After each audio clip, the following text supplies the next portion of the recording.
के क्षेत्र में बढ़ते तनाव के चलते ऑपरेशन सिंधु शुरू किया गया है। ऑपरेशन सिंधु के जरिए मंगलवार सुबह तक ईरान से 2,295 भारतीय नागरिकों को स्वदेश लाया जा चुका है। विदेश मंत्रालय के प्रवक्ता रणधीर जायसवाल ने इसकी जानकारी दी है। इसके अलावा ऑपरेशन सिंधु के अंतर्गत भारतीय वायुसेना ने मंगलवार की सुबह इजरायल से 165 भारतीय नागरिकों को दिल्ली पहुंचाया। वहीं भारतीय वायुसेना ने भारतीय नागरिकों और मित्र देशों के नागरिकों को तनाव क्षेत्र से बाहर निकालने के लिए जॉर्डन और मिस्र से भी मिशन शुरू किए। इलेक्ट्रिक वाहनों की लिस्ट में हवाई जहाज का नाम भी जुड़ गया है। हाल ही में इतिहास में पहली बार यात्रियों ने इलेक्ट्रिक प्लेन में सफर किया है। यह उड़ान अमेरिका की बीटा टेक्नोलॉजी के इलेक्ट्रिक प्लेन alias CX-300 ने सफलतापूर्वक पूरी की है। प्लेन में 4 यात्रियों ने अमेरिका के ईस्ट हैम्पटन से न्यूयॉर्क तक 130 किलोमीटर की उड़ान भरी और इसे 30 मिनट में पूरा किया। वहीं इसे इलेक्ट्रिक प्लेन की यात्रा हेलीकॉप्टर रूट के तुलना में 20 गुना सस्ती साबित हुई है। हेलीकॉप्टर से इस यात्रा को तय करने में करीब $150 यानी 13,000 रुपये का खर्च आता है, जबकि इलेक्ट्रिक प्लेन से यात्रा का खर्च कुल $8 यानी 700 रुपये। दिल्ली में अब 10 साल पुरानी डीजल वाली और 15 साल पुरानी पेट्रोल वाली गाड़ियों को पेट्रोल पंपों पर फ्यूल नहीं मिलेगा। CAQM का यह आदेश 1 जुलाई से लागू हो जाएगा। वहीं दिल्ली सरकार ने CAQM के आदेश को अधिक प्रभावी बनाने के लिए सभी पेट्रोल पंपों पर ऑटोमेटिक नंबर प्लेट रिकॉग्नाइजेशन कैमरे लगवा दिए हैं। यह कैमरे स्पीकर के जरिए वाहनों के ओवरएज होने की जानकारी देने में सक्षम है। वहीं इस नियम को NCR में 1 नवंबर से लागू किया जाएगा।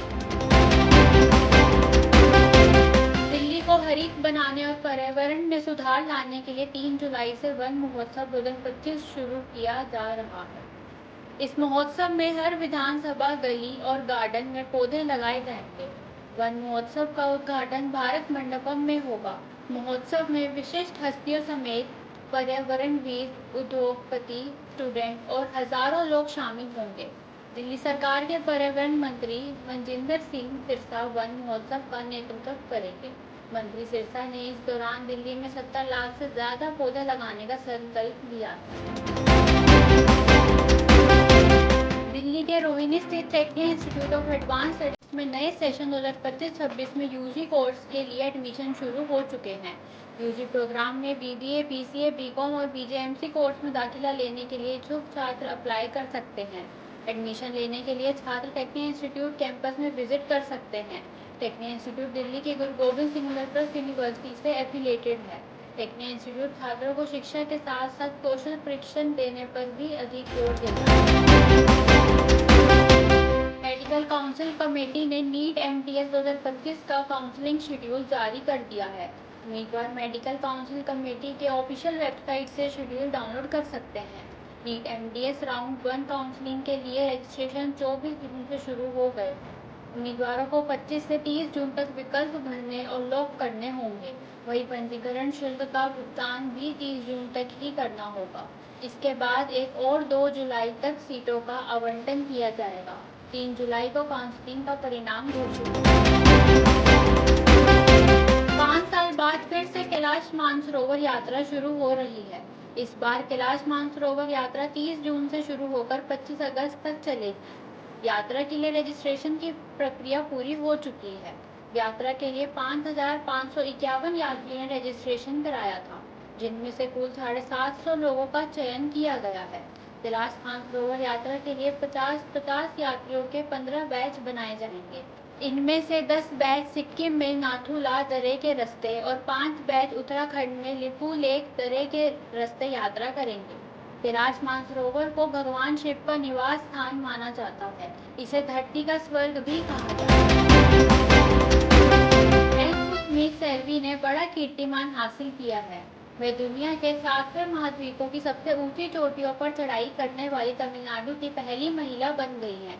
उन्होंने साल 2023 में पर्वतों की फतह करने की शुरुआत की। इस दौरान सबसे पहले सेल्वी ने सबसे ऊंची चोटी माउंट एवरेस्ट पर सफल चढ़ाई की। इसके बाद उन्होंने यूरोप की माउंट एवरेस्ट, अफ्रीका की माउंट किलिमंजारो, साउथ अमेरिका की माउंट अकोंकागुआ, ऑस्ट्रेलिया की माउंट कोसियस्को, अंटार्कटिका की माउंट विंसेंस पर चढ़ाई की। सेल्वी ने लास्ट में नॉर्थ अमेरिका के माउंट मैकिनली को फतेह किया है। एंड मुथमीज सेल्वी चेन्नई में जापानी भाषा की टीचर। मलेशिया में सोमवार से एशियाई स्क्वैश डबल्स चैंपियनशिप 2025 का आगाज हो गया है। टूर्नामेंट में भारतीय टीम की अगुवाई अनाहत सिंह और अभय सिंह कर रहे हैं। प्रतियोगिता मलेशिया में जोहोर के एरिना एमास में हो रही है। अनाहत और अभय की जोड़ी ने 2023 में एशियाई खेलों में कांस्य पदक जीता था। वहीं इस टूर्नामेंट में पुरुष, महिला और मिश्रित युगल में कुल 6 जोड़ियां भारत का प्रतिनिधित्व। सोमवार को पंचायत सीरीज का नया सीजन 4 प्राइम वीडियो पर रिलीज हो गया है। इस बार सीरीज में कॉमेडी के साथ साथ पॉलिटिक्स का तड़का नजर आ रहा है। सीरीज में फुलेरा गांव की मौजूदा प्रधान मंजू देवी को प्रधान पद के लिए नई प्रत्याशी क्रांति देवी कांटे की टक्कर देते नजर आ रही है। वहीं इस सीजन में सीरीज के मुख्य किरदार सजीव जी विधायक से मारपीट करने का केस के पछड़े में पड़े नजर आ रहे हैं। फिलहाल सीरीज को दर्शक अच्छा रिव्यू दे रहे हैं। आज के लिए बस इतना ही। देखते रहिए टेक्निया न्यूज। चैनल को लाइक, सब्सक्राइब एंड शेयर कीजिए।